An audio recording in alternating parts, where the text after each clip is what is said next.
Hello everyone, कैसे हो आप सभी लोग। आई होप आप बहुत अच्छे होंगे और अच्छे से तैयारी भी चल रही होगी। सो आज हम करने वाले हैं जनरल अवेयरनेस का mock test number 1 for OICL assistant, NIACL AO and LIC AAO mains के लिए।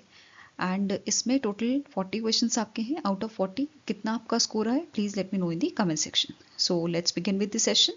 So first question here is, who became the first women from Bihar to be awarded the Women FIDE Master title by International Chess Federation? तो recently Maryam Fatima जो है from Bihar, ये बिहार के मुजफ्फरपुर से belong करती हैं और ये पहली आपकी विमेन बनी है बिहार से जिनको विमेन FIDE मास्टर टाइटल आपका दिया जा रहा है इंटरनेशनल चेस फेडरेशन द्वारा, इनके आउटस्टैंडिंग परफॉर्मेंस के लिए इन दी इंटरनेशनल चेस टूर्नामेंट जो आपका स्पेन में हुआ था ड्यूरिंग जुलाई टू अगस्त ये आपका चला था। ठीक है, जुलाई से अगस्त के बीच में ये आपका हुआ था।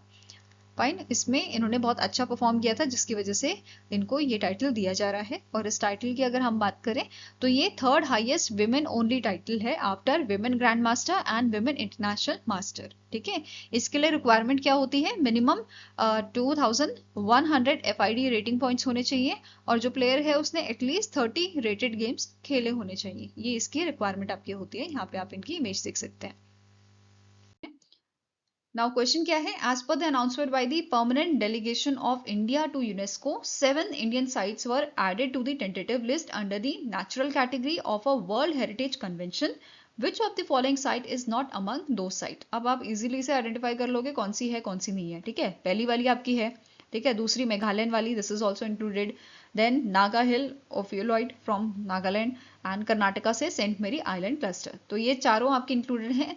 कौन सी अभी ऐड नहीं हुई है, काजीरंगा नेशनल पार्क जो है रिसेंटली ऐड नहीं हुई है। ठीक है, नाउ अब यहाँ पे क्वेश्चन बन सकता है, total number of Indian sites कितनी हुई है यहाँ पे टेंटेटिव लिस्ट में 69 हो गई आपकी ये। ठीक है, कल्चरल कैटेगरी से 49 है, मिक्स कैटेगरी से आपकी 3 साइट है और नेचुरल से 17 साइट है आपकी। ठीक है, नाउ इसके अलावा आपको नोट करना है कि देखो ये चीज़ तो हमने डिस्कस कर ली, यूनेस्को जो है बोलता है सारी कंट्रीज को कि वो री एग्जामिन और रीसबमिट करें अपने tentative list at least every 10 years में। ठीक है, नाउ यूनेस्को से रिलेटेड स्टार्टिंग इन्फॉर्मेशन देख लेते हैं। इसके डीजी आपके हैं एंड्रयू ऑजले, हेडक्वार्टर पेरिस फ्रांस में है और मेंबर नेशन कितने हैं 194 और 1945 में से स्टैब्लिश किया गया था। नाउ नेक्स्ट आपकी न्यूज़ है, रिसेंटली 7 साइट्स जो हैं वो आपकी ऐड हुई हैं टेंटेटिव लिस्ट में।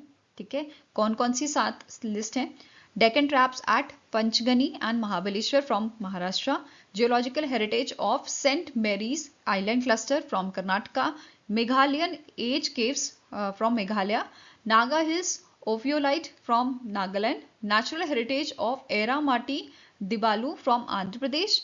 देन एक और आंध्र प्रदेश से आपकी साइट है, natural heritage of Tirumala hills and natural heritage of Varkala from Kerala. तो ये 7 साइट्स रिसेंटली ऐड हुई हैं यूनेस्को के टेंटेटिव लिस्ट में। बेसिकली जो आपकी वर्ल्ड हेरिटेज साइट होती हैं, ठीक है, उनमें आने से पहले, वर्ल्ड हेरिटेज लिस्ट में आने से पहले टेंटेटिव लिस्ट में साइट्स को रखा जाता है और हमारे मतलब कंट्रीज को यहाँ पे आपके मैंडेटरी ये रूल्स किए गए हैं यूनेस्को द्वारा कि हर 10 साल में एक बार ये लिस्ट जो है आपकी रीचेक की जाती है, रीसबमिट की जाती है यूनेस्को को। ठीक है, नाउ अब इस पे बेस क्वेश्चन देखते हैं। नेक्स्ट आपका क्वेश्चन है, which among the following option is correct with respect to PM Modi's visit to Bihar. तो पीएम मोदी जी का विजिट हुआ था आपका बिहार में, उसी से रिलेटेड आपका पॉइंट है। पहला ऑप्शन आपका कह रहा है पीएम मोदी जी ने लॉन्च किया है नेशनल मकाना बोर्ड इन पुनेरा Bihar to support farmers and to boost makhana industry. इसे आप ऐसे याद रख सकते हो, बिहार जो है अप्रॉक्स 90% ऑफ मखाना प्रोडक्शन करता है और आपका जो नेशनल मखाना बोर्ड है ये भी कहाँ पे इनॉग्रेट किया गया है, पुनेरा बिहार में। ठीक है, नेक्स्ट आपकी स्टेटमेंट है कि इन्होंने फाउंडेशन स्टोन रखा था 3/800 मेगावाट थर्मल पावर प्रोजेक्ट का in Pirpainti Bhagalpur with a total outlay of ₹25,000 crore. Then इन्होंने इनॉग्रेट किया है Araria Galgalia rail line worth ₹4,140 crore in Bihar. Next आपका पॉइंट है, इन्होंने फ्लैग ऑफ किया था Vande Bharat express train between Jogbani and Danapur and Amrit Bharat express train भी इन्होंने फ्लैग ऑफ की थी between Saharsa and Chheharta and from Jogbani and Erode in Tamil Nadu. Right, so सारे आपके पॉइंट्स यहाँ पे जो मेंशन किए गए हैं they all are correct, so answer will be all are correct. ठीक है, इसके अलावा अदर पॉइंट्स देख लेते हैं, जैसे पीएम मोदी जी ने यहाँ पे इनॉग्रेट किया था, बिहार में इनॉग्रेट किया था first ever sex sorted semen facility in eastern and north eastern India at Punaura. Punaura Bihar में ये आपकी की गई थी अंडर दी राष्ट्रीय गोकुल मिशन। ये जो फैसिलिटी है ये प्रोड्यूस करेगी 5 lakh doses annually to help farmers to increase female calf births and to improve dairy income. Next है, इन्होंने फाउंडेशन स्टोन रखा था Vikramshila to Katareah rail line worth ₹2,170 crore and it will provide direct rail link across river Ganga.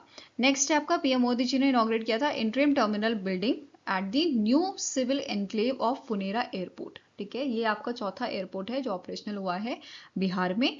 पहले आपका पटना का airport था, फिर गया एंड दरभंगा, और आफ्टर दैट ये आपका होगा पुनेरा का। ठीक है, देन इन्होंने फाउंडेशन स्टोन रखा था phase 1 of Kosi Mechi intrastate river link project, जिसका आपका कॉस्ट है 2680 करोड़ का एंड ये फोकस करेगा आपके on upgrading the canals, desilting, rebuilding damage structures, renovating settling basin, इन सब पे ये फोकस करेगा और कैनाल डिस्चार्ज कैपेसिटी को इंक्रीज करेगा 15,000 से ये बढ़ा के 20,000 की जाएंगी।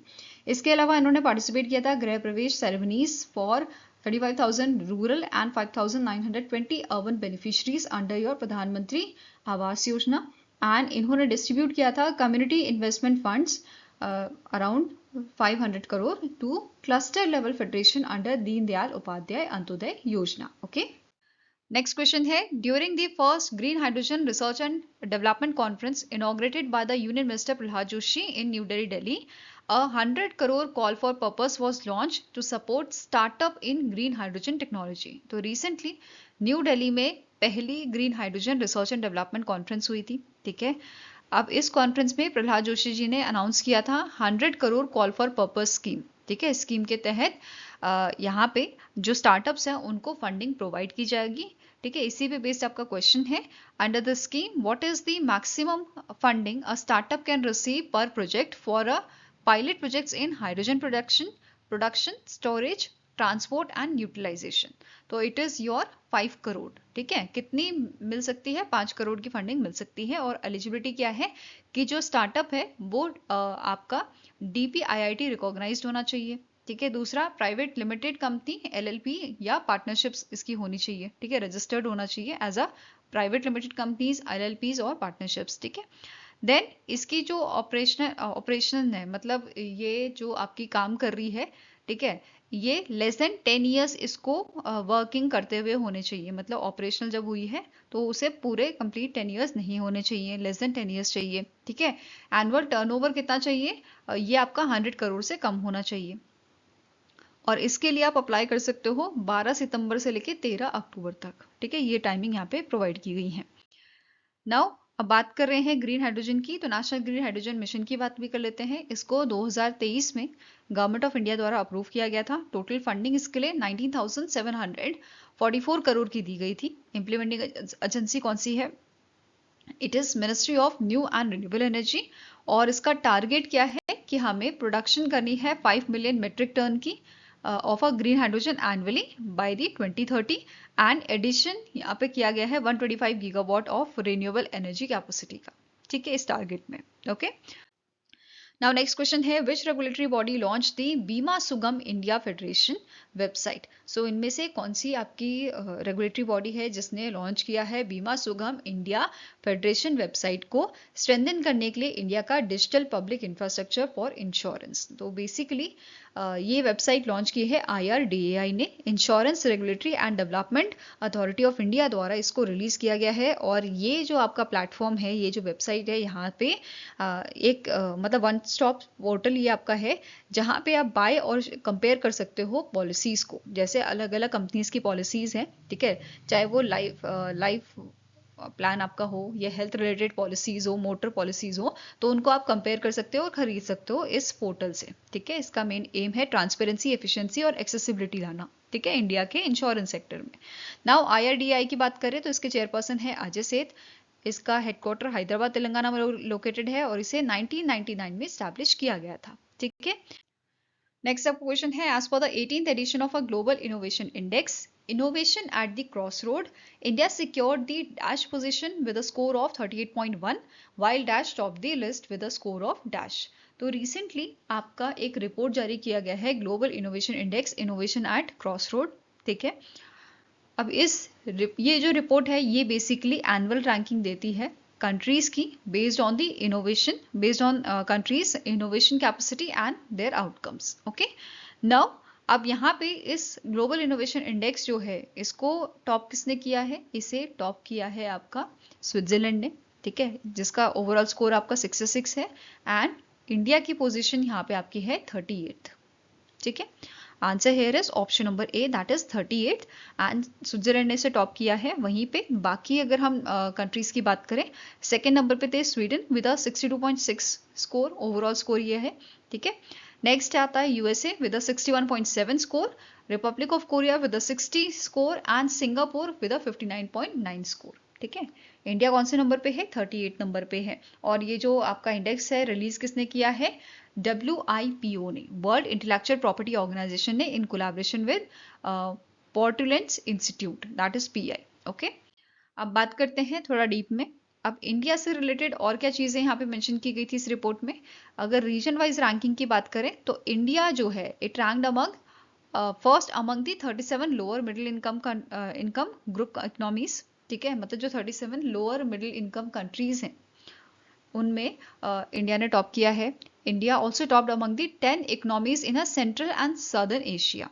ओके, वेरस क्लस्टर रैंकिंग की बात करें तो इंडिया के 4 क्लस्टर यहाँ पे फीचर किए गए हैं on the world's top 100 innovation cluster, जो बेंगलुरु से है, दिल्ली से, ठीक है, देन मुंबई एंड चेन्नई, ये 4 क्लस्टर्स यहाँ पे फीचर किए गए हैं। इसके अलावा अदर इंडिकेटर्स की बात करें तो इनमें इंडिया की क्या पोजीशन रही है? इंस्टीट्यूशंस की बात करें तो इसमें इंडिया की 58th रैंक रही है, ह्यूमन कैपिटल एंड रिसर्च में 54, इंफ्रास्ट्रक्चर में 61, 38 थी मार्केट सोफिस्टिकेशन में, देन 64 थी बिजनेस सोफिस्टिकेशन, नेक्स्ट आता है 22 रैंक थी नॉलेज एंड टेक्नोलॉजी आउटपुट में एंड क्रिएटिव आउटपुट में 42 रैंक थी इंडिया की। नाउ इसके अलावा और यहाँ पे चीज़ें मेंशन की गई हैं, जैसे रिसर्च एंड डेवलपमेंट ग्रोथ जो है वो आपकी इस बार जो है वो आपकी ड्रॉप हुई है 2.9%, ये आपको देखने को मिली है 2024 में, ठीक है। फर्दर ये आपका 2025 में डिक्लाइन होगी, एक्सपेक्टेड है डिक्लाइन होगी 2.3%, ठीक है। नेक्स्ट है corporate research and development growth, ये भी आपकी जो है स्लो डाउन हुई है, ये 1% हमें जो है मतलब स्लो डाउन होके 1% पे आ गई है। देन इसके अलावा नेक्स्ट पॉइंट कह रहा है आपका कि चाइना जो कंट्री है वो वर्ल्ड की largest research and development spender देखने को मिली है, ठीक है। इसके अलावा वेंचर कैपिटल इन्वेस्टमेंट जो है ये भी बढ़ा है बाय 7.7%। देन इंटरनेशनल पेटेंट फाइलिंग्स की अगर हम बात करें बाया WIPO तो ये भी आपका कम हुआ है, ठीक है, ये आपका इंक्रीज हुआ है 0.5%, ठीक है, जिसमें टॉप किया है साउथ कोरिया ने। इसके अलावा USA, जापान, जर्मनी जैसी कंट्रीज में पेटेंट फाइलिंग आपकी कम देखने को मिली है, ठीक है।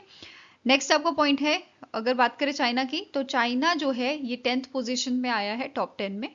फर्स्ट टाइम ऐसा देखा गया है आपका ग्लोबल इनोवेशन इंडेक्स में कि चाइना 10th नंबर पे आया है विद अ स्कोर ऑफ 56.6, ठीक है।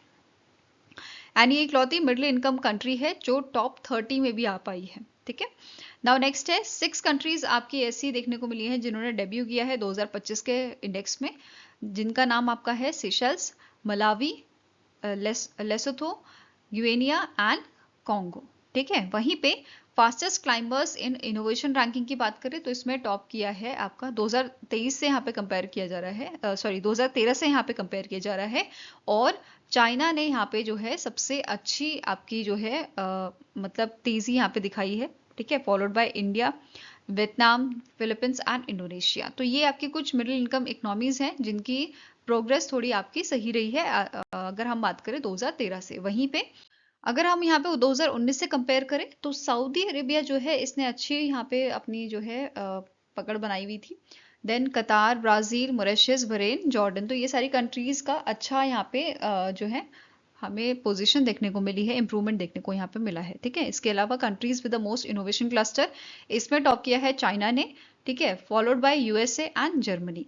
मोस्ट इनोवेटिव रीजन की बात करें तो ये देखा गया है आपका यूरोप, जिसमें 15 कंट्रीज आपकी टॉप 25 में देखने को मिली है, जैसे Switzerland, Sweden, UK, Finland, Netherland, ये सब आपकी इनमें देखने को हमें मिली है। ठीक है, इसके अलावा ग्लोबल इनोवेशन हब की बात करें तो इसमें आपका south east Asia and Oceania जो है, इसकी 6 इकोनॉमीज हमें टॉप 25 में देखने को मिली है, जैसे Republic of Korea, Singapore, China, Japan, ये सारे। ठीक है, नेक्स्ट है बॉटम रैंकिंग्स की अगर बात करें तो लोएस्ट रैंक कंट्रीज आपकी कौन कौन सी हैं। लास्ट नंबर पे थी आपकी 139 नंबर पे नाइगर। टोटल 139 कंट्रीज का इवैल्यूएशन हुआ था, जिसमें लास्ट पोजीशन पे नाइगर है, followed by Angola, Congo, Venezuela and Mali.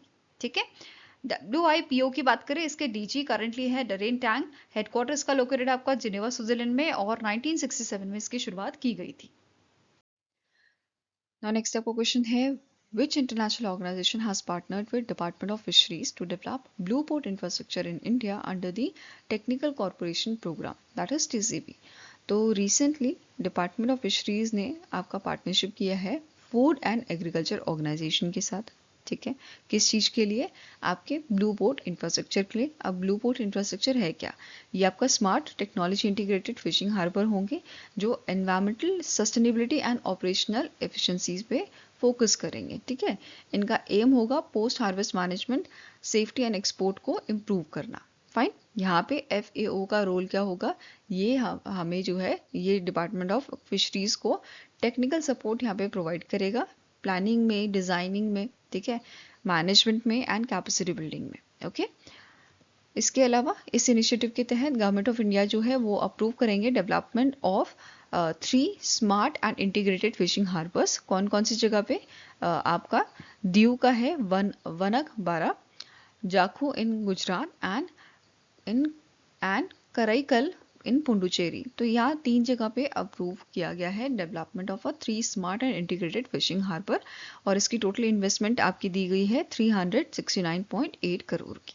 Okay, now यहाँ पे टेक्नोलॉजी इंटीग्रेशन की बात करें कि कौन सी टेक्नोलॉजीज यहाँ पे यूज़ की जाएंगी, तो 5G होगा आपका, AI होगा, automation, digital platform, satellite and senior based आपका सेंसर बेस्ड सिस्टम्स यहाँ पे लगाए जाएंगे। ठीक है, इसके साथ ही अंडर दी प्रधानमंत्री Matsya Sampada Yojana and fisheries and aquaculture infrastructure development fund, fishing harbours जो हैं उनको मॉडर्नाइज किया जाएगा थ्रू आपका sustainable technology driven and eco friendly practices से। इसके अलावा यहाँ पे इंकॉर्पोरेट की जाएंगी इको फ्रेंडली इंफ्रास्ट्रक्चर, जैसे रिन्यूएबल एनर्जी का यूज़ किया जाएगा, रेन वाटर हार्वेस्टिंग होगी, मॉडर्न वेस्ट मैनेजमेंट यहाँ पे रहेगा, cold chain and logistic infrastructure, and यहाँ पे ट्रेनिंग प्रोवाइड की जाएगी फिशरमैन कॉर्पोरेटिव्स एंड हार्बर ऑपरेटर्स को।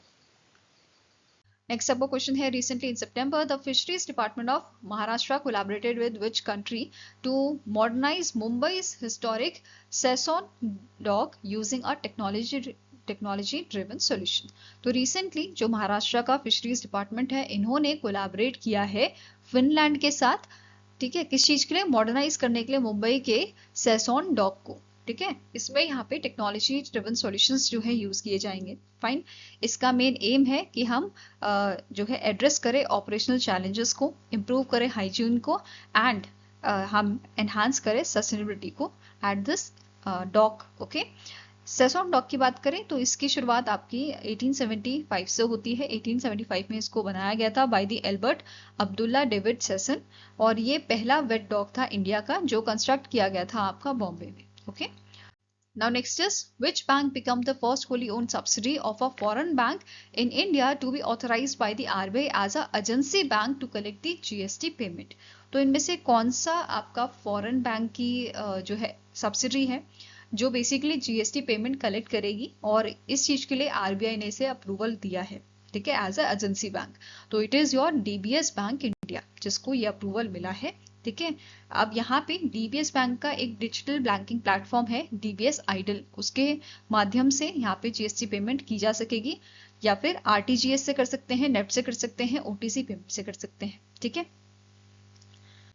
नेक्स्ट क्वेश्चन आता है, according to the Asian development bank report Asian development outlook, growth slows as a new global trade environment takes shape. ये आपकी report थी, एंड इसमें इस रिपोर्ट के अकॉर्डिंग इंडिया की जो GDP फॉरकास्ट है वो यहाँ पे बताई गई है कि ADB एडीबी ने मेंशन किया है कि इंडिया की जो जीडीपी फोरकास्ट है ये ग्रो करेगी by which percent, by 6.5% in the financial year 2026 and financial year 2027। तो दोनों के लिए ही 6.5% की जीडीपी ग्रोथ इन्होंने बताई है इंडिया की। ठीक है, इंडिया की इन्फ्लेशन फोरकास्ट की बात करें तो फाइनेंशियल ईयर 2026 के लिए 3.1 बताई गई है, फाइनेंशियल ईयर 2027 के लिए 4.2 बताई गई है।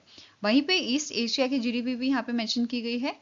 For the 2025 it is 4.4% and 2026 के लिए 3.9%। साउथ एशिया की जीडीपी आपकी रहेगी for the year 2025 it is 5.9% and 6% आपकी रहेगी 2026 के लिए। Now next our question है which country was re-elected to the Asia Pacific group of a Postal Operations Council and Council of Administration of Universal Postal Union for the term 2025-2028 during the 28th Universal Postal Congress जो आपकी Dubai UAE में हुई थी। ठीक है, तो कौन सी country को रीइलेक्ट किया गया है? It is option number B, that is India को यहाँ पे रीइलेक्ट किया गया है 2025 से लेके 2028 तक के लिए। ठीक है, नाउ अब यहाँ पे जो आपकी 28th यूनिवर्सल पोस्टल कांग्रेस थी, इसका थीम क्या था? Leading the change creating the future. And यहाँ पे इंडियन डेलीगेशन को लीड किया था union minister Jyotiraditya M Scindia द्वारा। ठीक है, इसके अलावा काउंसिल ऑफ एडमिनिस्ट्रेशन की बात करें तो इसमें टोटल आपके 41 मेंबर कंट्रीज हैं एंड इसके करंट चेयर आपका है कोटेडी बोरा। ठीक है, देन पोस्टल ऑपरेशन काउंसिल की बात करें तो इसमें आपके 48 मेंबर कंट्रीज हैं and it is chaired by the France which is represented by the Jean Paul Forceville. ठीक है, नेक्स्ट आपको क्वेश्चन है the appointment committee of cabinet approve the appointment of Ashish Pande and Kalyan Kumar as MD and CEO of which bank respectively for a period of 3 year. तो जो appointment committee of cabinet है जिसके chair आपके PM Modi जी हैं, इस organisation ने यहाँ पे अप्रूव किया है जो आशीष पांडे हैं ये एमडी एंड सीईओ आपके जो है अपॉइंट किए गए हैं यूनियन बैंक ऑफ इंडिया के, and central bank of India के एमडी एंड सीईओ बने हैं कल्याण कुमार। क्लियर है? अब आशीष पांडे जो है ये सक्सीड करेंगे ए मनी मिखलाई को एंड कल्याण कुमार रिप्लेस करेंगे ममता आपके मतम वेंकटा राव को या एमवी राव को। ठीक है, Now next up question है which among the following option is correct with respect to PM Modi's visit to Gujarat. ठीक है, तो पीएम मोदी जी का विजिट हुआ था आपका गुजरात में और इसी के रिगार्डिंग आपके पॉइंट्स हैं। पहला स्टेटमेंट कह रहा है इन्होंने फाउंडेशन स्टोन रखा था वर्ल्ड के first compressed natural gas terminal का भावनगर गुजरात में। दूसरा पॉइंट कह रहा है इन्होंने इनॉग्रेट किया है Hindustan petroleum liquefied natural gas regasification terminal का in Chhara port in Somnath. Next he inaugurated the Mumbai International Cruise Terminal at Indira Dock, Mumbai, जो इंडिया का लार्जेस्ट क्रूज टर्मिनल है। देन ही inaugurated Indian ship technology centre at Indian maritime university in Visakhapatnam, boost करने के लिए research and development in ship design and production. And the last statement says all are correct.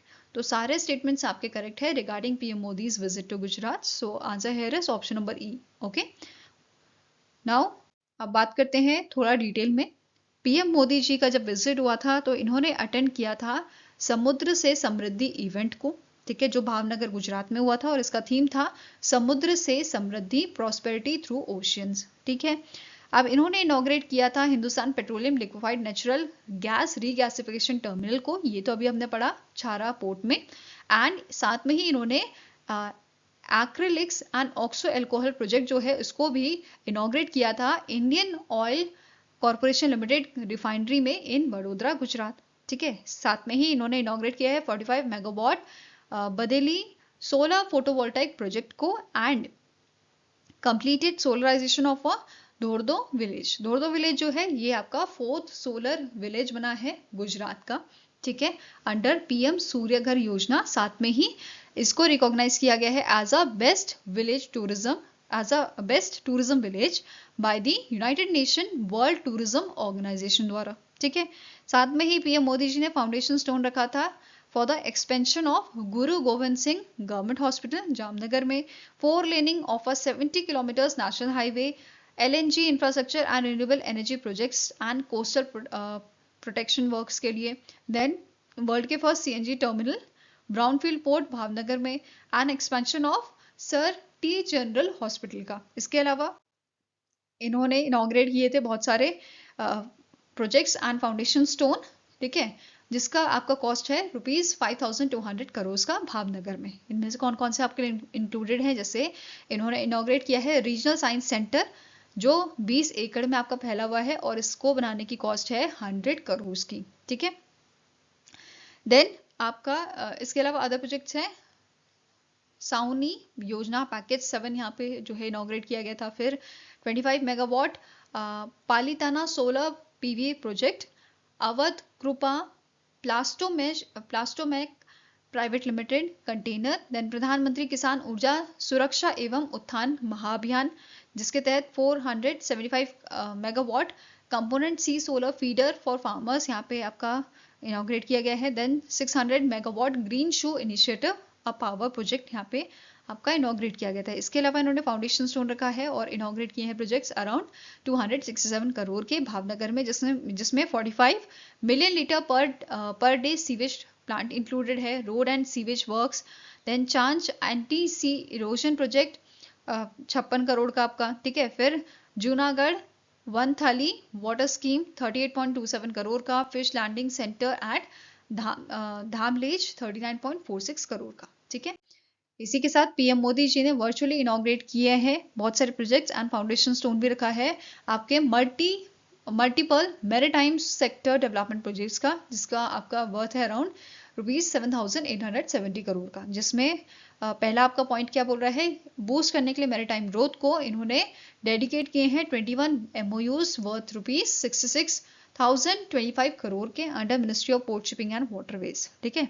इसके अलावा इन्होंने inaugurate किया था मुंबई इंटरनेशनल क्रूज टर्मिनल को, ठीक है, with a cost of 556 crore in the Indira dock in Mumbai Maharashtra. इन्होंने फाउंडेशन स्टोन रखा था न्यू टर्मिनल का and associate facilities at the Shyama Prasad Mukherjee port in Kolkata west Bengal. Then इन्होंने new container berth and cargo handling facilities जो है इन्हें भी इनका भी जो है फाउंडेशन स्टोन रखा था प्रदीप पोर्ट में, ठीक है। Then Tuna Tekra multi cargo terminal in Kandla Gujarat. फिर multipurpose cargo berth and green bio methanol plant आपका दीनदयाल पोर्ट में इन कांदला, ठीक है। फिर इन्होंने फाउंडेशन स्टोन रखा था fire fighting facilities and road connectivities का एट योर कामाराजर पोर्ट, ठीक है, चेन्नई तमिलनाडु में। देन शिप रिपेयर फैसिलिटी इन्होंने इसका भी फाउंडेशन स्टोन रखा था रामनगर इन वाराणसी, जिसका कॉस्ट आपका 300 करोड़ का है, ठीक है। And it is India's first freight village in Chandauli UP, ठीक है। इसके अलावा इन्होंने इनॉग्रेट किया था Indian ship technology centre at the Indian maritime university Visakhapatnam में और फाउंडेशन स्टोन रखा था for the construction of a sea wall and revetment works at the Chennai port for the construction of a sea wall in Car Nicobar island, okay. Next आपका question है which organisation under the project Himank constructed the world's highest motorable road at the Migla pass near line of actual control in Ladakh. तो Indo China border पे ये आपका highest motorable road जो है बनाया गया है मिगला पास में जो लद्दाख में लोकेटेड है and it is constructed by the border roads organisation that is BRO द्वारा इसको कंस्ट्रक्ट किया गया है ताकि एक तो टूरिज्म बूस्ट हो और साथ में ही लोकल डेवलपमेंट हो आपकी लद्दाख में, ठीक है। अब ये जो रोड है ये कनेक्ट करता है हैनले रीजन को to the Phukche village in near the Indo China border and ये आपका 19,400 फीट पे बनाया गया है, इतने एल्टीट्यूड पे ये आपका बना है, ठीक है। अब ये जो प्रोजेक्ट है इसको लीड किया है ब्रिगेडियर विशाल श्रीवास्तव ने जो चीफ इंजीनियर है प्रोजेक्ट हिमांग के। इसके अलावा अब ये वर्ल्ड का हाईएस्ट मोटरेबल रोड बन गया है। तो इससे पहले वाला कौन सा था, it was your Umling La pass 19,024 feet पे जो आपका बनाया गया था in the year 2021। Now next is as of August 2025 which of the following statements are correct regarding the progress of Pradhan Mantri Jan Dhan Yojana which has completed 11 year। तो प्रधानमंत्री जन धन योजना ने रिसेंटली आपका जो है 11 साल पूरे किए हैं, इसी के रिगार्डिंग आपका क्वेश्चन है। तो पहले डिटेल में जाते हैं। पहले बात करते हैं प्रधानमंत्री जन धन योजना की। इसको लॉन्च कब किया गया था, 2014 में। नोडल मिनिस्ट्री आपकी है department of financial services under ministry of finance, ठीक है। स्लोगन आपका है मेरा खाता भाग्य विधाता, ठीक है, ये इसकी स्लोगन है, ये इसकी टैगलाइन है, ठीक है। अब इसके अंदर क्या क्या बेनिफिट्स हैं वो देखते हैं। जैसे यहाँ पे इंडियन सिटीजन जो हैं वो basic saving bank deposit account जो है वो ओपन करा सकता है। ठीक है, इसमें कोई मिनिमम बैलेंस आपको नहीं मेंटेन करना है। ठीक है, साथ में ही यहाँ पे ट्रांजैक्शन आप ब्रांचेस के थ्रू कर सकते हो, मतलब ब्रांच में जाके पैसे निकाल सकते हो, एटीएम से कर सकते हो या बिजनेस कॉरेस्पॉन्डेंट से कर सकते हो। ठीक है, बैंक मित्र जिन्हें बोलते हैं। देन मंथ में आप 4 विड्रॉल्स यहाँ पे कर सकते हो। ठीक है, इसके अलावा यहाँ पे एक स्मॉल अकाउंट या छोटा खाता आप ओपन करवा सकते हो। जैसे अगर आपके पास फॉर्मल लीगल डॉक्यूमेंट नहीं है तो आप उस केस में ये जो स्मॉल अकाउंट है, ये छोटा खाता जो है, इसे ओपन करा सकते हो, जो वैलिड होगा आपका 12 महीने तक, और इसे आप अनदर 12 मंथ्स के लिए एक्सटेंड भी कर सकते हैं। ठीक है, नेक्स्ट है RuPay debit card. RuPay debit card यहाँ पे आपको जो है प्रोवाइड किया जाएगा, जिसमें एक्सीडेंट इंश्योरेंस भी आपको दिया जाता है। ठीक है, देन इसमें अगर एक्सीडेंट इंश्योरेंस कवरेज की बात कर रहे हैं हम, तो 2 लाख का यहाँ पे आपका है, 2 लाख का इंश्योरेंस, एक्सीडेंट इंश्योरेंस कवर आपको मिलता है अगर आपका खाता जो है वो ओपन किया गया है ऑन 28 अगस्त 2018 या उसके बाद। ठीक है, अगर उससे पहले किया गया है तो 1 लाख का इंश्योरेंस यहाँ पे प्रोवाइड किया जाता है। ठीक है, यहाँ पे 10,000 की ओवरड्राफ्ट फैसिलिटी जो है वो भी आपको प्रोवाइड की जाती है, मतलब बेनिफिशियरीज को प्रोवाइड की गई है। नेक्स्ट आता है आपका बैंक मित्रास, जिसको अपॉइंट किया जाता है आपका बैंक द्वारा बैंकिंग सर्विसेज को प्रोवाइड करने के लिए रिमोट एरियाज या रूरल एरियाज में। ठीक है, देन नेक्स्ट आता है आपका बेनिफिशरीज जो एडिशनल गवर्नमेंट स्कीम्स के लिए एलिजिबल हैं, जैसे आपकी डायरेक्ट बेनिफिट ट्रांसफर हो गई। ठीक है, या प्रधानमंत्री जीवन ज्योति बीमा योजना हो गया, जो आपका एक लाइफ इंश्योरेंस कवर प्रोवाइड करती है। 2 लाख का यहाँ पे आपका जो है लाइफ इंश्योरेंस कवर प्रोवाइड किया जाता है। एलिजिबिलिटी की बात करें तो एज की यहाँ पे बात की जा रही है, 18 से 50 साल की एज होती है। प्रीमियम यहाँ पे जो है वो आपका रहता है 436 एनम। ठीक है, पर एनम आपको पे करना होता है 436 रुपए पर एनम। ठीक है, देन आपकी नेक्स्ट आती है प्रधानमंत्री सुरक्षा बीमा योजना। ये आपको एक्सीडेंट इंश्योरेंस स्कीम बेसिकली है, जो अगर एक्सीडेंट में अगर पर्सन की डेथ हो जाती है या उसको मेजर लॉस होता है, इन दैट केस यहाँ पे आपका जो है कवरेज प्रोवाइड किया जाता है। ठीक है, इसमें भी आपका अगर डेथ हो जाती है तो 2 लाख का कवरेज मिलता है। ठीक है, नॉमिनी को। अगर मेजर लॉस होता है, जैसे जो इंडिविजुअल है उसका एक हाथ चला गया, ठीक है, उसकी एक आंख चली गई, उसका पाँव चले गया, ठीक है, इन दैट केस 1 लाख का यहाँ पे अमाउंट देगा। अगर मेजर लॉस हो जाता है, जैसे कि दोनों आंखें चली गई, पाँव दोनों चले गए या हाथ दोनों चले गए, वो काम नहीं कर पाएगा, इन दैट केस उसको 2 लाख तक का यहाँ पे जो है कवरेज दिया जाता है। ठीक है, इसकी अगर हम एज की बात करें, एज लिमिट क्या है, 18 साल कंप्लीट होने चाहिए और 70 साल तक, मतलब 18 टू 70 ईयर्स का इसका जो है एज का आपका है। ठीक है, वहीं पे एक और चीज रह गई है कि इसका प्रीमियम कितना होता है, तो 20 पर एनम इसका जो है आपका प्रीमियम होता है। ठीक है, सुरक्षा बीमा योजना का 20 रुपीज। ठीक है, नाउ इसके अलावा अटल पेंशन योजना जो है, फिर मुद्रा स्कीम है, तो इसके लिए ये एलिजिबल है।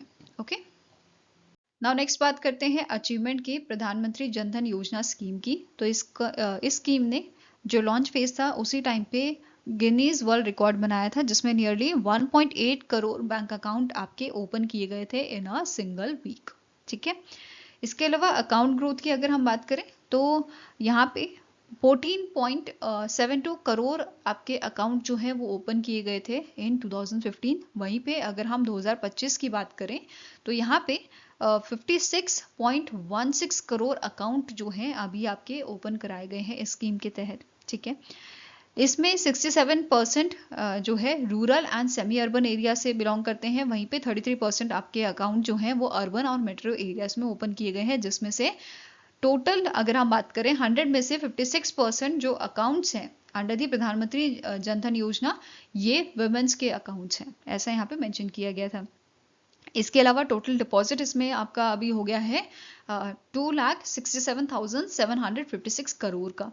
ठीक है, एवरेज डिपॉजिट पर अकाउंट यहाँ पे आपका है 4,768 rupees. Okay, as of 13th August 2025। ठीक है, नेक्स्ट है रुपे डेबिट कार्ड्स यहाँ पे इशू किए गए हैं आपके 38.68 करोड़।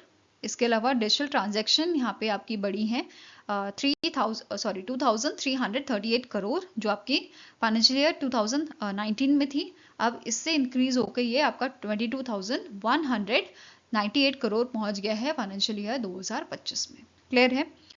नाउ अब क्वेश्चन पे आते हैं कि इनमें से कौन सा स्टेटमेंट आपका करेक्ट है रिगार्डिंग दी प्रधानमंत्री जनधन योजना, ठीक है, जिसको 11 साल कंप्लीट हुए हैं। तो पहला स्टेटमेंट कह रहा है number of Jan Dhan account has increase from 14.72 crore in 2015 to over 56.16 crore, ठीक है। नेक्स्ट है about 67% of the accounts are in rural and semi-urban areas whereas 33% are in urban and metro areas. Next है कि 56% जनधन अकाउंट जो हैं ये आपके विमेंस के हैं। डी ऑप्शन कह रहा है टोटल डिपॉजिट जो आपका है इन दी प्रधानमंत्री जनधन योजना अकाउंट्स ये आपका 15,670 करोड़ से इंक्रीज होके कितना हो गया है 2,67,755 crore as of August 2025। Last statement कह रहा है ऑल ऑफ दी अबव। तो सारे स्टेटमेंट्स आपके करेक्ट हैं, आंसर हो जाएगा option number E, that is all of the above are correct. Now next आपको क्वेश्चन है where was the 56th directors general level border coordination conference between the border security force of India and border guard Bangladesh held. तो recently Bangladesh और India के बीच में एक conference हुई है जो 56th एडिशन है director general level border coordination conference का। ये कॉन्फ्रेंस साल में 2 बार होती है, एक बार इंडिया में होती है और एक बार बांग्लादेश में होती है। और जो 56th एडिशन है ये आपका ढाका में अभी हुआ है, ढाका बांग्लादेश में ये हुआ है, ठीक है। जो नेक्स्ट एडिशन आपका होगा मार्च 2026 में, ये न्यू दिल्ली में होगा। फाइन। अब इस कॉन्फ्रेंस में इंडियन डेलीगेशन को लीड किया था बीएसएफ के डायरेक्टर जनरल हैं दलजीत सिंह चौधरी जी ने। वहीं पे बांग्लादेश का डेलीगेशन लीड किया था मेजर जनरल मोहम्मद अशरफुजमन सिद्दीकी ने, ठीक है। अब बीएसएफ की बात करें, हेडक्वार्टर्स का न्यू दिल्ली में लोकेटेड है। मोटो है ड्यूटी अनटू डेथ। स्टैब्लिश कब हुआ था 1965 में बीएसएफ को स्टैब्लिश किया गया था। फाइन। नेक्स्ट है अब आउटकम क्या थे इस कॉन्फ्रेंस के। तो यहाँ पे साइन हुआ है एक अग्रीमेंट, एक जॉइंट रिकॉर्ड ऑफ डिस्कशन जो है वो यहाँ पे साइन किया गया था इंश्योर करने के लिए peace and security along the borders, ठीक है। नेक्स्ट है आपका कि यहाँ पे दोनों फोर्सेस ने अग्रीमेंट साइन किया है स्ट्रेंथन करने के लिए प्रिकॉशनरी स्टेप्स जैसे जॉइंट पेट्रोलिंग करना, ठीक है, जो सर्विलियंस है उसको और अच्छा करना, ठीक है, ये सब चीजें। इसके अलावा दोनों देशों ने यहाँ पे बेसिकली जीरो टॉलरेंस अप्रोच को अपनाने की बात की है और इस चीज के लिए दोनों जो कंट्रीज हैं ये रियल टाइम इंफॉर्मेशन शेयर करेंगे एक दूसरे के साथ, ठीक है, इस इंसर्जेंट ग्रुप्स को लेके। फाइन। नेक्स्ट है according to the 14th edition of M3M Hurun India Rich List, who reclaimed the top spot as India's richest person with a net worth of rupees 9.55 lakh crore. तो इनमें से कौन से आपके शख्स हैं, कौन सी पर्सनालिटी हैं जिन्होंने टॉप किया है M3M Hurun India rich list को, जिनकी नेटवर्थ अभी है 9.55 लाख करोड़ की। तो इनका नाम है मुकेश अंबानी, ठीक है, इन्होंने इसे टॉप किया है।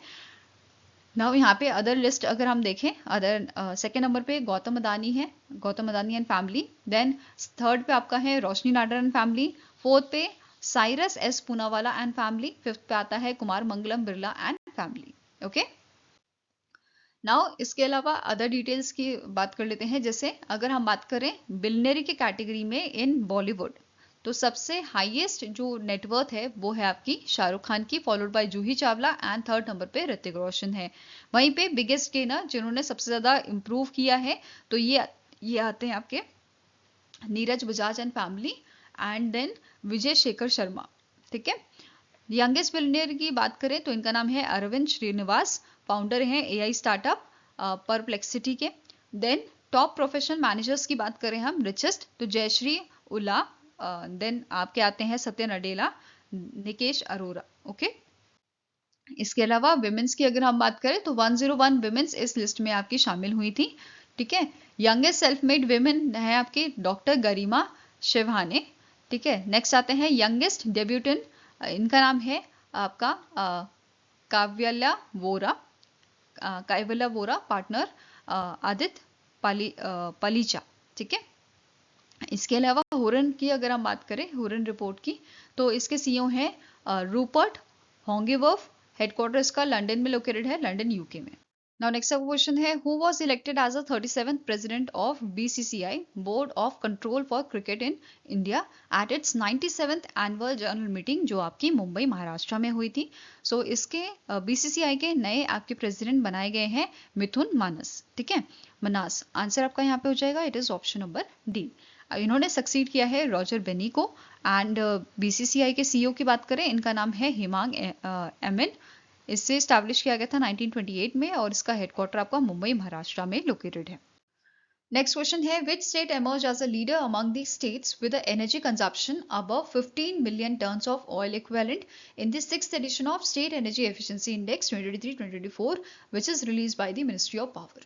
तो रिसेंटली 6th एडिशन आपका रिलीज किया गया है स्टेट एनर्जी एफिशिएंसी इंडेक्स का, जिसमें 15 million tons of oil equivalent category में टॉप किया है महाराष्ट्र ने. ठीक है, आंसर यहाँ पे क्या हो जाएगा, it is option number B.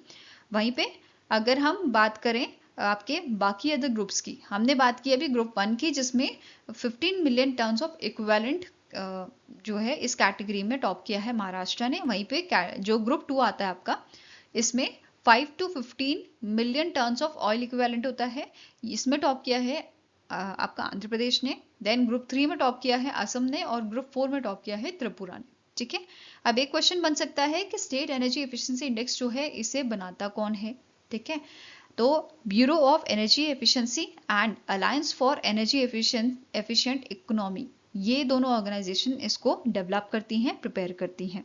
ठीक है, अब यहाँ पे जो ये इंडेक्स है इस इंडेक्स में अगर हम बात करें परफॉर्मेंस कैटेगरी की, तो 4 टाइप की परफॉर्मेंस कैटेगरी आपकी होती है. एक होती है फ्रंट रनर जिसमें अबव 60% का क्राइटेरिया है. अचीवर्स होते हैं जिसमें 50 से 60% का रहता है.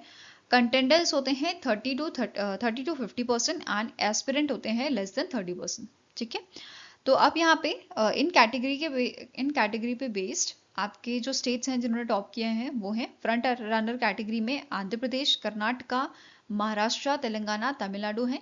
अगर हम बात करें आपके प्रीवियस इंडेक्स की, 2023 का जो इंडेक्स था, ठीक है, 2022-23 का जो इंडेक्स था उसमें 7 स्टेट्स थे फ्रंट रनर में, इस बार 5 ही हैं. ठीक है, देन अचीवर कैटेगरी में 2 आपके स्टेट्स हैं, असम एंड केरला. कंटेंडर में आए हैं हरियाणा, पंजाब, राजस्थान, उत्तर प्रदेश एंड उड़ीसा. क्लियर है. Next is which tech company has partnered with the International Cricket Council to boost fan engagement in women's cricket? तो रिसेंटली गूगल ने जो है आपका टाई अप किया है, पार्टनरशिप की है इंटरनेशनल क्रिकेट काउंसिल के साथ, ताकि जो फैन एंगेजमेंट है इन विमेंस क्रिकेट वो और ज़्यादा एनहांस की जा सके. ठीक है, तो आंसर क्या हो जाएगा, it is option number A. Google द्वारा ये अग्रीमेंट साइन किया गया है एंड गूगल जो है वो सेकेंड ऑर्गेनाइजेशन बनी है, ये सेकेंड पार्टनर बनी है इंटरनेशनल क्रिकेट काउंसिल की. इससे पहले यूनिलीवर ने इनके साथ सेम टाइप का आपकी जो है अग्रीमेंट साइन की है. ठीक है, पार्टनरशिप की है. ओके, अब बात कर ही रहे हैं तो recently ICC women's cricket world cup 2025 जो है ये इंडिया और श्रीलंका में होगा. ठीक है, कब से कब तक होगा, 30 सितंबर से 2 नवंबर को ये होगा. ठीक है, अब विमेंस T20 की बात कर लेते हैं. विमेंस T20 वर्ल्ड कप 2026 ये कहाँ पे होगा, ये आपका इंग्लैंड एंड वेल्स में होगा. ठीक है, कभी कभी जो आने वाले इवेंट होते हैं उनके बारे में भी क्वेश्चन बन जाता है आपका. ठीक है, नेक्स्ट क्वेश्चन है which Indian institute of technology sign a MOU with Indian army simulator development division to set up the centre of excellence called Vigraha. तो रिसेंटली IIT जो है आपका, ठीक है, IIT हैदराबाद जो है उन्होंने MOU साइन किया है इंडियन आर्मी के सिम्युलेटर डेवलपमेंट डिवीजन के साथ सेटअप करने के लिए सेंटर ऑफ एक्सीलेंस जिसका नाम है विग्रह. तो answer is option number D, that is IIT Hyderabad. ठीक है, अब यहाँ पे एक क्वेश्चन बन सकता है विग्रह के ऊपर कि विग्रह का फुल फॉर्म क्या है. तो Vigraha stands for virtual intelligent ground breaking research in augmented reality, virtual reality and high tech application for Indian army. ये इसका फुल फॉर्म है, ये याद रखना. ठीक है, अब ये जो सेंटर ऑफ एक्सीलेंस सेटअप करने की यहाँ पे बात की गई है, ये इसका मेन फोकस क्या रहेगा, on the advance research and innovation in defence technology, जैसे आपका ऑग्यूमेंटेड रियलिटी, वर्चुअल रियलिटी हो गया.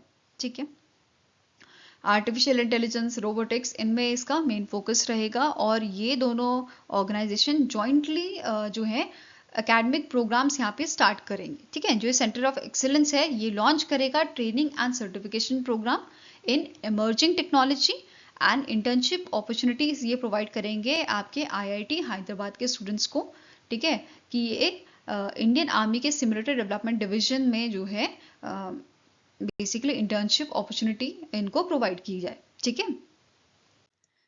नेक्स्ट क्वेश्चन है what is the name of a world's first AI powered bank which is launch in Malaysia. तो मलेशिया में आपका पहला एआई पावर्ड बैंक लॉन्च किया गया है जिसका नाम राइट बैंक रखा गया है, ठीक है। Answer here is option number C, that is right bank को लॉन्च किया गया है which is a AI powered bank and it is launch in collaboration with Malaysia's YTL and Singapore Sea limited, इन दोनों के कोलैबोरेशन से launch किया गया है, ठीक है। और ये अवेलेबल है बहासा मलेशिया एंड इंग्लिश में। बहासा मलेशिया आपकी लैंग्वेज है जो मलेशिया में बोली जाती है, ठीक है। और ये भी बोला गया है सितंबर 2025 तक मैंड्रिन लैंग्वेज में भी ये आपका अवेलेबल होगा। बेसिकली जो इसकी ऐप है, ठीक है, राइट एआई एप्लीकेशन अवेलेबल होगी आपकी मैंड्रिन में, ठीक है। नाउ जो ये राइट बैंक है it is licensed by the bank Negara Malaysia, okay.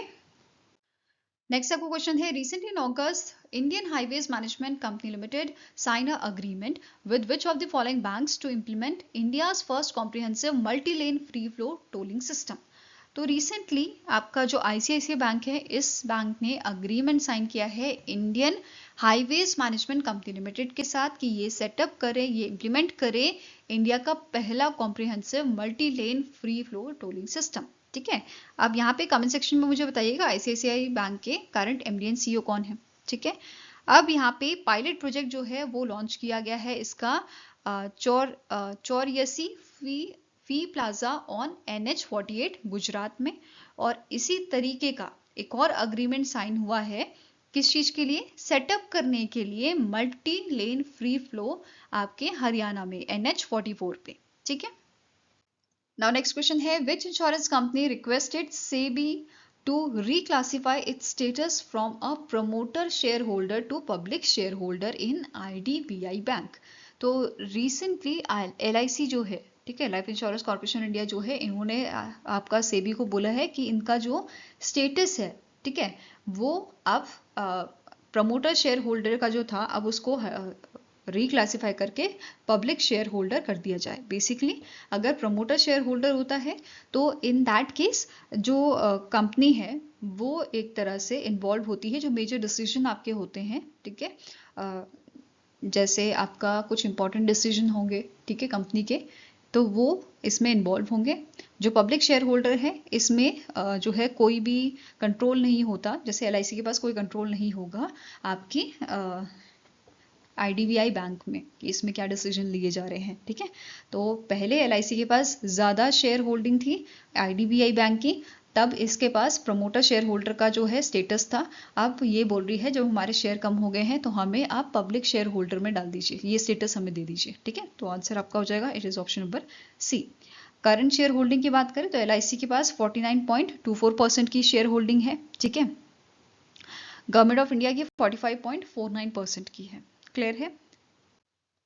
Next question है which bank was penalised by RBI with a 31.8 lakh for non compliance with the direction of priority sector lending target and classification. तो इनमें से कौन सा bank है जिसपे recently RBI ने आपकी पेनल्टी लगाई है 31.8 लाख की? तो it is your Indian overseas bank. कौन से बैंक पे ये पेनल्टी लगी है? इंडियन ओवरसीज बैंक पे पेनल्टी लगाई गई है 31.8 लाख की, ठीक है। इंडियन ओवरसीज बैंक के करंट MD एंड CEO हैं अजय कुमार श्रीवास्तव। हेडक्वार्टर इसका चेन्नई तमिलनाडु में आपका लोकेटेड है। नेक्स्ट अब क्वेश्चन है which team won the 134th edition of Durand cup 2025 by defeating the Diamond Harbour football club in the final match, जो विवेकानंदा युवा भारती करंगंग कोलकाता में हुआ था, वेस्ट बंगाल में, right. So answer is option number A, that is north east United football club जो है इनको ये आपका मतलब ये टीम जीती थी आपका डोनाल्ड कप 2025 का, ठीक है।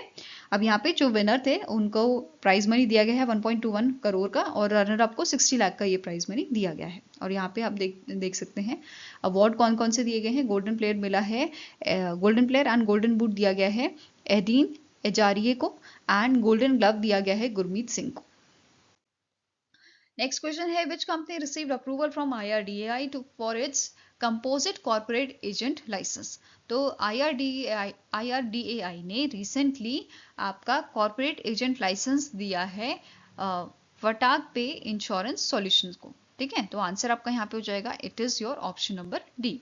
अब यहाँ पे जो फटाक सिक्योर है या आपका फटाक पे इंश्योरेंस सॉल्यूशन है, ये ऑफर करेगा motor, health, accident, life, corporate and consumable insurance को to the underserved communities. Okay, now next is which country officially joined the International Big Cat Alliance by signing the framework agreement। तो recently Nepal ने जो है ये framework agreement sign किया है और ये ऑफिशियली बन गया है member international big cat alliance का। ठीक है, आंसर आपका यहाँ पे क्या हो जाएगा, it is option number E, that is Nepal ने इसे ज्वाइन किया है। और अब आपके इंटरनेशनल बिग कैट अलायंस में टोटल 13 मेंबर हो चुके हैं, जिसमें India, Armenia, Bhutan, Cambodia, Ethiopia, ये सारी कंट्रीज आपकी शामिल है। ठीक है, अब ये जो आपका अलायंस है इसको लॉन्च कब किया गया था, पीएम मोदी द्वारा इसको 2023 में लॉन्च किया गया था, ताकि जो हमारी 7 बिग कैट स्पीशीज है उनको आपका बचाया जा सके, जिसमें tiger, lion, leopard, snow leopard, cheetah, jaguar and puma शामिल हैं। नेक्स्ट क्वेश्चन है which department of Bihar government sign a MOU with inland waterways authority of India to start a water metro services. तो इनमें से कौन सा डिपार्टमेंट है बिहार का जिसने आपका MOU साइन किया है, अग्रीमेंट साइन किया है inland waterways authority of India के साथ स्टार्ट करने के लिए वाटर मेट्रो सर्विसेज को। तो आंसर यहाँ पे हो जाएगा दैट इज जो आपका टूरिज्म डिपार्टमेंट है, ठीक है, बिहार का, उनके द्वारा ये अग्रीमेंट साइन हुआ है inland waterways authority of India के साथ लॉन्च करने के लिए, स्टार्ट करने के लिए वाटर मेट्रो सर्विसेज पटना में। ठीक है, ये आपकी दीघा घाट से कनगन घाट तक चलेंगी। ठीक है, सिग्नेटरीज की बात करें, सुनील कुमार सिंह जो चेयरमैन है आपके inland waterways authority of India के, एंड नंद किशोर सिंह जो MD हैं Bihar state tourism development corporation के, उनके बीच में ये अग्रीमेंट साइन हुआ था। और यहाँ पे डेवलपमेंट कॉस्ट आपकी है अप्रोक्सीमेटली 908 करोड़ की। ठीक है, नेक्स्ट आपको क्वेश्चन है which digital payment company has secured final approval from the reserve bank of India to operate as an online payment aggregator. तो रिसेंटली इनमें से कौन सी आपकी कंपनी है डिजिटल पेमेंट कंपनी जिसको फाइनल अप्रूवल मिला है आपका RBI से कि वो as a online payment aggregator operate कर सकता है। तो आंसर आपका यहाँ पे हो जाएगा इट इज फोन पे। ठीक है, फोन पे को ये फाइनल अप्रूवल मिला है ऑनलाइन पेमेंट एग्रीगेटर का। ठीक है, और ये अप्रूवल दिया जाता है under the payment and settlement system act 2007। ठीक है, कौन सा एक्ट होता है, payment and settlement system act 2007। ठीक है, नेक्स्ट क्वेश्चन है which Hindi language drama was selected as India's official entry for the 98th Oscar award in category of best international feature. तो इनमें से कौन सी आपकी जो मूवी है, कौन सा आपका जो हिंदी ड्रामा है उसे ऑस्कर के लिए नॉमिनेट किया गया है, ऑफिशियल इंडिया की ऑफिशियल एंट्री जो है वो सेलेक्ट किया गया है। तो आंसर आपका हो जाएगा option number A, that is home bound. Home bound जो है इसको सेलेक्ट किया गया है आपका official entry of Oscar awards. ठीक है, 98th ऑस्कर अवार्ड जो होगा। ठीक है, ये जो आपकी मूवी है इसको डायरेक्ट किया है नीरज ग्यावान ने और इसके प्रोड्यूसर हैं करण जौहर। फाइन, इस मूवी को सिलेक्ट किया है फिल्म फेडरेशन ऑफ इंडिया। ठीक है, इन्होंने बेसिकली अनाउंस किया था कि इंडिया की ऑफिशियल एंट्री आपकी कौन सी होगी, होम बाउंड होगी। ठीक है, नाउ इसकी कास्ट कौन है, ईशान खट्टर, विशाल जेठवा एंड जानवी कपूर इसके कास्ट है। इसके अलावा ये जो आपकी ड्रामा है इसको कान फिल्म फेस्टिवल 2025 में प्रीमियर किया गया था। It was premiered in the uncertain regard section category और इसे 9 मिनट का स्टैंडिंग ओवेशन भी मिला था। ठीक है, then Toronto international film festival जो है वहां पे ये मूवी जो है ये सेकेंड रनर अप रही थी in people's choice category. And इसके अलावा India film festival of Melbourne जो है वहां पे इसे बेस्ट फिल्म का अवार्ड मिला था एंड बेस्ट डायरेक्टर का अवार्ड मिला था। ठीक है, नेक्स्ट क्वेश्चन है the ministry of new and renewable energy has officially notified the national policy on geothermal energy to 2025 to accelerate India's clean energy transition. Under the new geothermal policy project developers can obtain long term lease for how many years. तो recently आपका ministry of new and renewable energy जो है, इन्होंने officially notify किया है national policy on geothermal energy. ठीक है, किस चीज के लिए? एक्सेलरेट करने के इंडिया की क्लीन एनर्जी ट्रांजिशन को। एंड अंडर दिस पॉलिसी जो आपके प्रोजेक्ट डेवलपर्स हैं वो ऑब्टेन कर सकते हैं लॉन्ग टर्म लीजेस फॉर 30 ईयर्स। ठीक है, तो आंसर यहाँ पे आपका क्या हो जाएगा? It is option number D. इसके अलावा कुछ और पॉइंट्स यहाँ पे जो आपके हैं इंपॉर्टेंट वाले वो देख लेते हैं। जैसे यहाँ पे जो नेशनल पॉलिसी है आपकी ऑन जियोथर्मल एनर्जी 2025 की, ठीक है, ये इसका एम क्या है? एक तो एक्सेलरेट करना है इंडिया की क्लीन एनर्जी ट्रांजिशन को, और दूसरा एम है हेल्प करना इंडिया मतलब हमारी कंट्री को अचीव करने के लिए 2070 नेट जीरो एमिशन टारगेट को। ठीक है, अब इस पॉलिसी की नोडल एजेंसी कौन सी है जिसने इसे लॉन्च किया है? Ministry of new and renewable energy है। ठीक है, इनिशियल फेज में यहाँ पे क्या बोला है? 5 पायलट जो आपके हैं पायलट प्रोजेक्ट्स जो हैं आपके, वो यहाँ पे अप्रूव किए गए हैं। एंड इस पॉलिसी के तहत प्रोजेक्ट डेवलपर, यही वाला पॉइंट जिसपे क्वेश्चन बेस्ड है आपका, कि जो प्रोजेक्ट डेवलपर्स हैं वो सिक्योर कर सकते हैं एक्सप्लोरेशन परमिट एंड ऑब्टेन कर सकते हैं long term lease up to 30 years. ठीक है, नेक्स्ट पॉइंट क्या बोल रहा है? जो स्टेट्स है यहाँ पे, स्टेट्स को एडवाइस किया गया है कि ये सेटअप करे सिंगल विंडो क्लियरेंस सिस्टम, ताकि जल्दी से जल्दी आपका काम हो, प्रोजेक्ट अप्रूवल जो है वो जल्दी हो। ठीक है, इसके अलावा पॉलिसी का मेन एम है to foster collaboration with international geothermal agencies and pioneer countries, state governments, oil and gas companies, research institutions. Okay, next आता है यहाँ पे जियोथर्मल प्रोविंसेस की बात करें अगर इंडिया में, तो as per the geological survey of India इन्होंने आइडेंटिफाई किए हैं 381 hot spring across 10 geothermal provinces since 1973। और ये कहाँ पे हैं? तो जम्मू एंड कश्मीर में आपका है, हिमालयन प्रोविंस में बात करें जम्मू एंड कश्मीर, हिमाचल प्रदेश, उत्तराखंड। देन कैम्प गार्डन ग्राबन जो है ये आपका गुजरात में, अरावली प्रोविंसेस राजस्थान में, महानदी बेसिन उड़ीसा और छत्तीसगढ़ में, ऐसे ही गोदावरी बेसिन आपका आंध्र प्रदेश तेलंगाना में है। देन सोनाटा बेल्ट आपकी मध्य प्रदेश और महाराष्ट्र में, वेस्ट कोस्ट प्रोविंस आपका आता है महाराष्ट्र, गोवा एंड केरला में। नेक्स्ट आता है Suraj Kund Jharkhand province in the Jharkhand. Then Sohna province Haryana में, and Andaman Nicobar province Andaman and Nicobar island में। ओके, नेक्स्ट आता है major geothermal energy sites India की कहाँ पे? ये 16 स्टेट्स में आपकी हैं। ठीक है, एक आपका है जम्मू एंड कश्मीर के सिंधु में, पूगा वैली पनामिक इन चुमातांग लद्दाख में। देन मणिकरण इन हिमाचल प्रदेश, तपोवन उत्तराखंड में। देन साचू तवांग एंड दक्षिण अरुणाचल प्रदेश में आता है आपका। नेक्स्ट आता है Sohna Haryana, Surajkund Jharkhand, Bakreshwar west Bengal, Tatapani in your Chhattisgarh, Atari in your Orissa, and Unai Tuwa in Gujarat, and Rajgir in Bihar. Okay, next आपको क्वेश्चन है, the union minister of state Jitendra Singh inaugurated the centre of excellence for artificial intelligence skill development and innovation at Graphic Era university in Dehradun Uttarakhand. The newly inaugurated AI centre of excellence is India's first dash. तो ये जो आपका centre of excellence है जो आपका inaugurate किया गया है देहरादून की यूनिवर्सिटी ग्राफिकेरा में। ठीक है, अब यहाँ पे क्या बोला गया है जो ये AI सेंटर ऑफ एक्सीलेंस है, it is India's first generative AI ready campus. ठीक है, it is generative AI ready campus, और it is powered by Amazon web services, and इसे बनाया गया है with a cost over 10 crore, जिसमें अगर इसके एरिया की बात करें तो ये आपका फैला हुआ है 1.5 लाख स्क्वायर फीट में। ओके, इसके अलावा क्या क्या यहाँ पे फैसिलिटीज इंक्लूडेड है आपकी? तो iOS डेवलपमेंट सेंटर इसमें इंक्लूडेड है, जो बिल्ड किया गया है इन collaboration with Apple and Infosys. इसके अलावा AI and high performance computing lab यहाँ पे आपकी है, which is powered bye NVIDIA DGX B200 system. ठीक है, इसमें फोकस एरिया आपका रहेगा, और फोकस एरिया ऑफ रिसर्च क्या रहेगा आपका? हेल्थ केयर में रहेगा। ठीक है, आपका agriculture, environment, smart cities, advance industries में इसका फोकस रहेगा। ओके, नेक्स्ट क्वेश्चन है, इन अगस्त 2025 ISRO chairman doctor V Narayanan inaugurated the Himalayan outpost for planetary exploration, that is HOPE analog mission, at which location?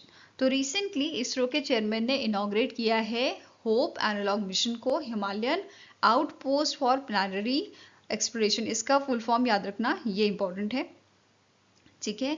और कौन सी लोकेशन पे ये आपका इनॉग्रेट किया गया है, तो लद्दाख के तसोकर वैली जो है वहाँ पे ये इनॉग्रेट किया गया था। और इसका मेन एम क्या था, बेसिकली जैसे मार्स में आपकी जो भी एटमॉस्फेयर है या जैसा वहाँ पे एनवायरनमेंट है वैसा क्रिएट करने के लिए मार्स की तरह ये आपका बनाया गया था, ये सेटअप किया गया था आपका लद्दाख में, ठीक है, जो लोकेटेड है 4530 मीटर्स पे। This mission simulates Mars-like condition and serves as a test bed for a future crewed mission. Now जो ये आपका मिशन था, एनालॉग मिशन, इसको ऑपरेट किया था प्रोटो प्लैनेट, जो बेंगलुरु बेस्ड आपकी स्पेस कंपनी है, इसके द्वारा with the support from ISRO's human space flight centre, ठीक है। अब जो मिशन था ये 1 अगस्त से 10 अगस्त तक आपका चला था। और इसमें पार्टनरिंग इंस्टीट्यूशंस की बात करें तो ये आपके थे Indian institute of space science and technology and Rajiv Gandhi centre for biotechnology from Kerala. Next है IIT Hyderabad, IIT Bombay and Indian and institute of aerospace medicine from Bengaluru Karnataka. ये सारे आपके पार्टनर्स थे, इस पार्टनर इंस्टीट्यूशन थे इस होप मिशन के लिए, ओके। नेक्स्ट क्वेश्चन है, which of the following option is incorrect with respect to revised norms for claim settlement of deceased customers bank account and lockers. तो रिसेंटली RBI ने जो है revise किए हैं आपके मतलब गाइडलाइंस या आपके जो नॉर्म्स हैं वो यहाँ पे रिवाइज किए हैं regarding the disease customers bank account and locker. तो पहले आपका डिटेल देखते हैं, उसके बाद जाके क्वेश्चन आपका करेंगे, ठीक है।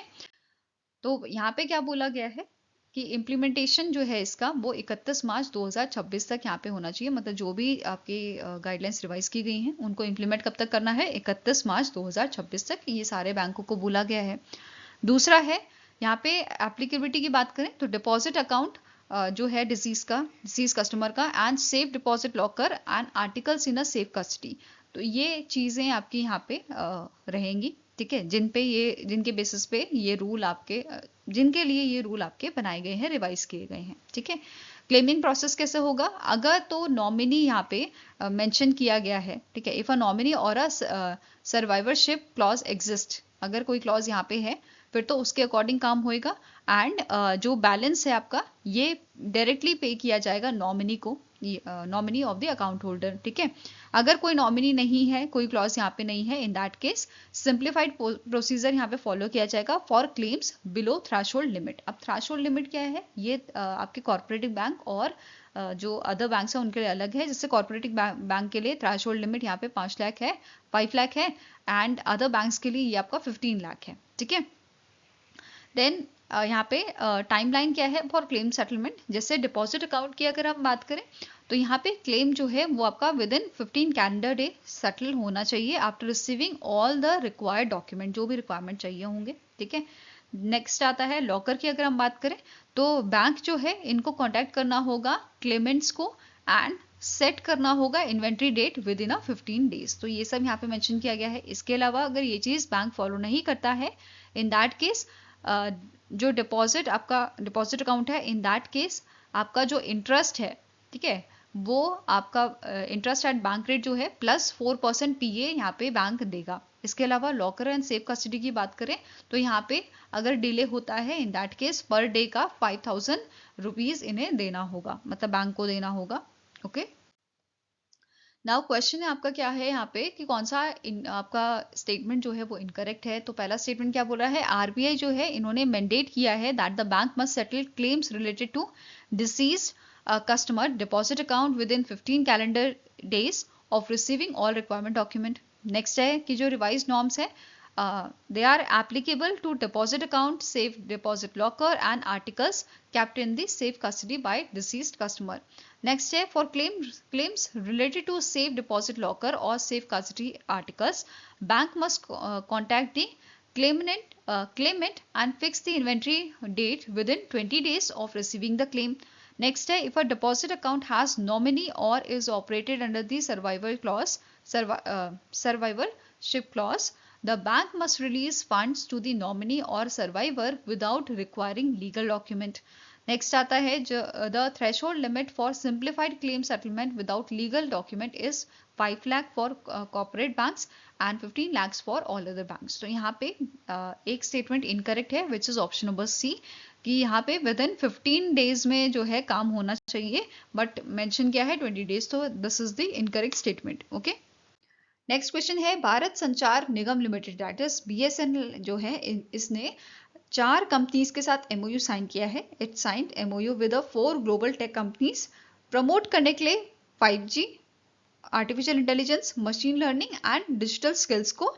Now question here is which of the following is not one of these company. आपको आइडेंटिफाई करना है इनमें से कौन सी एक कंपनी है जिसके साथ MOU साइन नहीं हुआ है। तो it is your Samsung electronics. बाकी जो आपकी कंपनीज है जैसे एरिक्सन इंडिया हो गया, ठीक है, Qualcomm technology, Cisco system, Nokia solution and network India private limited, इन सब के साथ अग्रीमेंट यहाँ पे साइन हुआ है, MOU साइन हुआ है। ठीक है, इसके साथ ही यहाँ पे जो MOU साइन हुआ है, इस प्रोग्राम के तहत ट्रेन किए जाएंगे 2000 students annually with a phase 1 investment exceeding ₹1 crore, ऐसा यहाँ पे मेंशन किया गया था। इसके अलावा स्टार्टिंग इन्फॉर्मेशन भी कवर कर लेते हैं BSNL की। इसके कारण MD आपके हैं A Robert Gerard Ravi. Headquarters का लोकेटेड है न्यू दिल्ली में और स्टे स्टैब्लिश किया गया था इन द ईयर 2000। फाइन, अब बात करते हैं 4 MOU यहाँ पे साइन हुए हैं, किस किस चीज के लिए हुए हैं वो भी देखेंगे। तो एरिक्सन इंडिया की बात करेंगे पहले। यहाँ पे एरिक्सन इंडिया जो है ये स्टैब्लिश करेगी Ericsson 5G centre of excellence at Bharat Ratna Bhimrao Ambedkar institute of telecom and technology में। ठीक है, साथ में ही ये hands on 5G training provide करेंगे एंड ऑनलाइन लर्निंग प्रोवाइड करेंगे एरिक्सन एजुकेट प्रोग्राम के तहत। ओके, नेक्स्ट पॉइंट है क्वालकॉम टेक्नोलॉजी जो है ये सेटअप करेगी Qualcomm institute at this institute Bharat Ratna Bhimrao Ambedkar institute of telecom and technology में। ठीक है, इसका फोकस किस में रहेगा? 5G AI ट्रेनिंग में for students and BSNL trainers and government stakeholders. ठीक है, नेक्स्ट है सिस्को सिस्टम का, ये यूटिलाइज करेगा सिस्को नेटवर्किंग एकेडमी प्रोग्राम का। ठीक है, एंड यहाँ पे इम्प्रूव कराएगा skills in networking, cyber security, IT infrastructure पे। नेक्स्ट आती है बात Nokia solution and networks India private limited की। तो इसका काम रहेगा ये सपोर्ट करेगा development 5G centre of excellence का, ठीक है, and AI machine learning lab का एट दिस इंस्टीट्यूशन। ओके, साथ में ही ये ट्रेन करेगा 300 स्टूडेंट्स को annually in 5G radio core network and machine learning और AI में। ठीक है, AI एप्लीकेशंस में। Now next आपको क्वेश्चन है which Indian company secure its first overseas rail and metro contract worth $1 million from Malaysia for retrofitting and reconditioning the mass rapid transit system। तो इनमें से कौन सी इंडिया की कंपनी है जिसने ऑर्डर रिसीव किया है मलेशिया से, किस चीज के लिए? रेट्रोफिटिंग के लिए एंड रिकंडीशनिंग के लिए इनके मास रैपिड ट्रांजिट सिस्टम का। ठीक है, तो it is option number C, Bharat earth movers limited या BEML लिमिटेड जिसे हम बोलते हैं, इनको ये ऑर्डर मिला है। ओके, नाउ नेक्स्ट आपको क्वेश्चन है which terminal of a Lokpriya Gopinath Bardoloi international airport in Guwahati won the international architectural award 2025 in a transport category. तो इनमें से कौन सा टर्मिनल है आपका गुवाहाटी के एयरपोर्ट का लोकप्रिय गोपीनाथ बरदोई इंटरनेशनल एयरपोर्ट जिसका नाम है, इसका टर्मिनल 2 जो है उसको इंटरनेशनल आर्किटेक्चरल अवार्ड 2025 का मिला है in a transport category. Okay, so answer यहाँ पे आपका हो जाएगा it is option number B, that is terminal 2, that is T2। ओके, और ये अवार्ड दिया किसने है? It was conferred by the Chicago Athenaeum Museum of Architecture and Design in collaboration with European Center for Architecture, Art Design and Urban Studies and Metropolitan Arts Press Limited द्वारा इसको दिया गया था। ठीक है, नेक्स्ट क्वेश्चन है justice Dhananjay Yashwant Chandrachud that is DY Chandrachud whose debut book Why the Constitution Matters is scheduled for release in August 2025 served as the Dash Chief Justice of India before retiring in November 2024। तो DY Chandrachud जो हैं, जो हमारे 50वें chief justice of India थे, इनकी जो debut book है वो आने वाली है बाय द एंड ऑफ अगस्त, ये आपकी रिलीज कर दी जाएगी। इसका नाम क्या है? Why the constitution matters. ठीक है, तो यहाँ पे आप इसकी इमेज देख सकते हैं एंड पब्लिशिंग एजेंसी इसकी है आपकी पेंगुइन रैंडम हाउस इंडिया। ठीक है, नाउ नेक्स्ट क्वेश्चन है विच international financial institution approved a $190 million loan for Indore metro rail project. तो इनमें से कौन सी आपकी इंटरनेशनल ऑर्गेनाइजेशन है जिसने 190 मिलियन यूएस डॉलर का लोन आपका अप्रूव किया है इंदौर के मेट्रो रेल प्रोजेक्ट के लिए? तो इसे it is your Asian development bank. ठीक है, आंसर हो जाएगा आपका option number B, Asian development bank. अब इस प्रोजेक्ट को इंप्लीमेंट करने के लिए एजेंसी कौन सी है? Madhya Pradesh metro rail corporation limited, and it is expected कि आपका ऑपरेशनल हो जाएगा बाय जनवरी 2030। ठीक है, अब जो प्रोजेक्ट है ये आपका रिड्यूस करेगा green house gases emission, and it is estimated 12,414 of carbon मतलब जो आपके CO2 इक्वेलेंट है ये आपका जो है रिड्यूस यहाँ पे होगा। ओके, आई होप गाइस आपको ये वीडियो पसंद आया हो। पसंद आया है तो लाइक एंड शेयर जरूर कीजिएगा, और अगर आपके कुछ सजेशन है तो वो आप हमें भेज सकते हैं हमारी मेल आईडी पे benchmarkstudies007@gmail.com पे, या फिर आप हमें कमेंट सेक्शन में भी लिख सकते हैं। सो मिलेंगे से ही नेक्स्ट वीडियो के साथ। Till then take care, have a nice day and all the best for your preparations.